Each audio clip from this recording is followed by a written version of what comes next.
छोटे मोटे इन्फ्लुएंसर्स की बात कर रहे हो जो बेचारे एड का, एक प्रमोशन का 1 लाख 2 लाख रुपए 5 लाख रुपए कमाते हैं।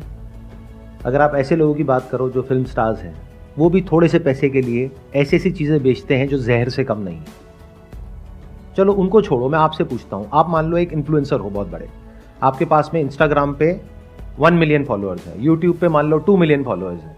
अब कोई ब्रांड आपके पास में आता है, वो कहता है कि अपना जो कंटेंट है उसमें इसको इंटीग्रेट करना है और आपको 5 लाख रुपए मिल जाएंगे एक दिन के, और उससे पहले आप जॉब करते थे और आप कमाते थे महीने का 50,000 रुपए, तो क्या वो 5 लाख रुपए छोड़ोगे?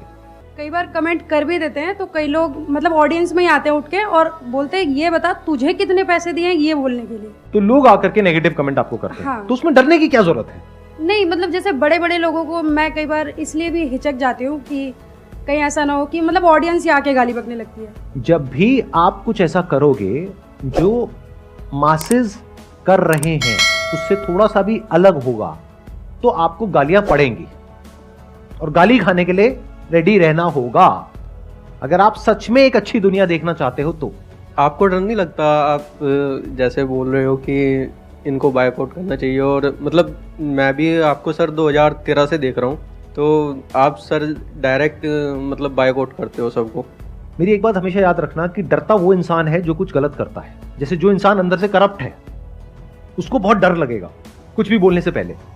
वो कहावत सुनी होगी ना, जिसके घर शीशे के होते हैं वो कपड़े लाइट बंद करके बदलते हैं, ऐसी कुछ है ना वो कहावत। मुझे पता है, मैं मजे ले रहा हूं। डरता वो इंसान है जिसके खुद के अंदर बहुत कुछ गड़बड़ होती है। जैसे ये जो सो कॉल्ड सेलिब्रिटीज हैं, ये एक दूसरे के बारे में कभी कुछ नहीं बोलेंगे क्योंकि उसको पता है कि जहां मैंने बोला तो आज मैंने उसका ये पॉइंट पकड़ा, कल वो मेरा भी ये पॉइंट पकड़ लेगा। लेकिन जिसको अंदर तक पता है मेरी जो नीयत है वो साफ है, तो वो नहीं डरता है किसी से भी। अरे वो उन सेलिब्रिटी से छोड़ो, वो पब्लिक से भी नहीं डरता है। अगर मुझे पता है मैं कुछ ऐसा बोलने वाला हूं जिसकी वजह से आप ही लोग आकर के मुझे गाली देने वाले हो, लेकिन उसमें आपका भला है, तब भी मैं बोलूंगा। अगर आप सही हो तो लड़ने के लिए तैयार रहो, और लड़ना तो पड़ेगा। यही तो भगवत गीता का सार है कि ये जो दुनिया है ये खराब उन लोगों की वजह से नहीं है जो कुछ गलत करते हैं। जो सही लोग जो कुछ सही कर सकते हैं और वो नहीं कर रहे हैं, डर करके बैठे हुए हैं, उनकी वजह से ये दुनिया प्रॉब्लम में है। अगर वो सब लोग खड़े हो जाएं और अपनी आवाज उठाएं तो उन लोगों में इतना दम नहीं है कि वो कुछ गलत कर पाएं, क्योंकि जो गलत कर रहा होता है उसको अंदर से पता होता है। बस होता क्या है कि कोई उसके अगेंस्ट कुछ बोलता नहीं है तो वो और स्ट्रांग होता चला जाता है और गलत करता है।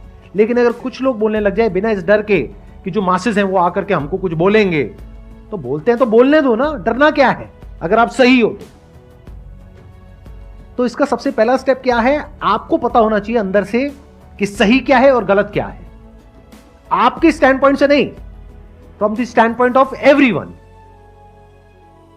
अगर ये आपको क्लियर है और फिर आप आगे बढ़ रहे हो लाइफ में, तो डर नाम की कोई चीज नहीं होती है। In the worst case scenario क्या होगा, मर जाएंगे, तो मर जाएंगे, उससे क्या फर्क पड़ता है, सभी ने मरना है, आप कौन सा मरो। बट हां, इसका मतलब यह नहीं है कि आप जा करके बिना बात के किसी से लड़ रहे हो। That is just a waste of time. सही चीज के लिए लड़ना सीखो, सही चीज के लिए आवाज उठाना सीखो और सही तरह से लड़ना सीखो। अगर ये नहीं कर पाए तो अपनी लाइफ में भी कभी आप, अगर कुछ बहुत गलत भी हो रहा होगा आपके साथ में, वहां पर आप स्टैंड नहीं ले पाओगे। अगर आज सोसाइटी में कुछ गलत होता हुआ दिख रहा है और वहां पे जा करके आपको सिर्फ एक कमेंट करना है और उस कमेंट पे जो नेगेटिव कमेंट्स आपको आएंगे उससे आपको डर लग रहा है, अरे तो अपनी लाइफ में अगर कोई बड़ा डिसीजन लेना है जहां पर आपके अपने, कोई अनजान लोग नहीं, आपके अपने कमेंट करेंगे, अपने फ्रेंड्स, अपने रिलेटिव्स, अपने माँ बाप, वो कमेंट करेंगे कि क्या बकवास कर रहे हो, तो उन कमेंट्स को कैसे सहोगे। तो इसको प्रैक्टिस की तरह देखो कि अगर एक ऐसी जगह पर जहां पर कोई रिस्क नहीं है, कोई अनजान लोगों ने आकर के आपको कुछ बोल भी दिया तो उससे क्या चला गया, कुछ भी नहीं, आप अपने रास्ते, वो अपने रास्ते। अगर यहीं पे आप स्टैंड नहीं ले पा रहे हो, यहीं पे आपको डर लग रहा है, तो कल को अपनी लाइफ के लिए अगर स्टैंड लेने की बारी आएगी, मान लो आप किसी ऑफिस में जॉब करते हो, वहां पर कुछ गलत हो रहा है और वहां पर बोलने की बारी आएगी जहां पे बाकी के सारे इंप्लॉइज कह रहे हैं चुप रहो, बॉस कह रहा है चुप रहो, और आपको पता है कि आपकी नौकरी जा सकती है, तो क्या कभी कुछ बोलोगे? इसको ऐसे देखो कि एक बड़ी बैटल को लड़ने के लिए आपको अपने आप को तैयार करना है, तो सोशल मीडिया आज आपके पास में एक वेपन है जहां पर आप बहुत छोटे लेवल पे प्रैक्टिस कर सकते हो। सही और गलत के बीच के फर्क को समझो, और जहां पर कुछ गलत होता हुआ दिख रहा है वहां पर अपनी आवाज उठाओ, बोलो, तो धीरे धीरे आपकी आदत बन जाएगी। और वो लोग जो एक के बाद एक गलत काम करते ही चले जा रहे हैं बिना किसी डर के, उनको भी समझ आएगा कि हम इतनी आसानी से बच करके नहीं निकल सकते हैं। बड़ा सिंपल आपको तरीका बताता हूं। ये लोग सबसे ज्यादा डरते हैं अनसब्सक्राइब करने से, तो वहां पर कमेंट में जाकर के लिख दो अनसब्सक्राइब, क्या नहीं भी कर रहे लिख दो। और अगर बहुत लोगों ने लिख दिया ना अनसब्सक्राइब, वो बंदा 1000 बार सोचेगा ऐसा कुछ दोबारा करने से पहले कि you lost my respect unsubscribe, you lost my respect unsubscribe, कर दो अनसब्सक्राइब। अगर एक्चुअल में थोड़े भी लोगों ने ऐसा किया ना और उसके 2-4 लाख भी कम हो गए, उसकी हवा निकल जाएगी 1 मिनट के अंदर, क्योंकि उनके लिए यही जीना मरना है।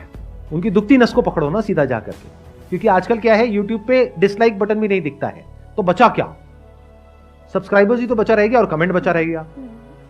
तो अगर कमेंट में जा करके आप इस तरीके से करो और एक्चुअल में अनसब्सक्राइब करो, अपने जो भी घर में हैं और लोग हैं उनको भी बोलो या अपने फ्रेंड सर्कल में बोलो कि देखो ऐसा कुछ हो रहा है, I just unsubscribed it, whatever, I just unsubscribe Sandeep Maheshwari because उन्होंने एक गैम्बलिंग ऐप को प्रमोट कर दिया। सर आज तक तो ऐसा हुआ नहीं। सच बोलने के लिए जैसे आप बोल रहे हो खड़े होने के लिए वो होंगे, राइट। सच बोलने के लिए डरना नहीं है, चाहे सामने मैं हूं चाहे कोई भी है। ध्यान से समझ लो, यही भगवत गीता का सार है कि सामने चाहे आपके गुरु ही क्यों ना हो, आपके अपने घर वाले ही क्यों ना हो, अगर कभी सही और गलत के बीच में से आपको चुनना पड़ जाए, धर्म और अधर्म के बीच में से, तो डरना नहीं है, हाथ नहीं कांपने चाहिए, उस वक्त लड़ने के लिए तैयार रहना है।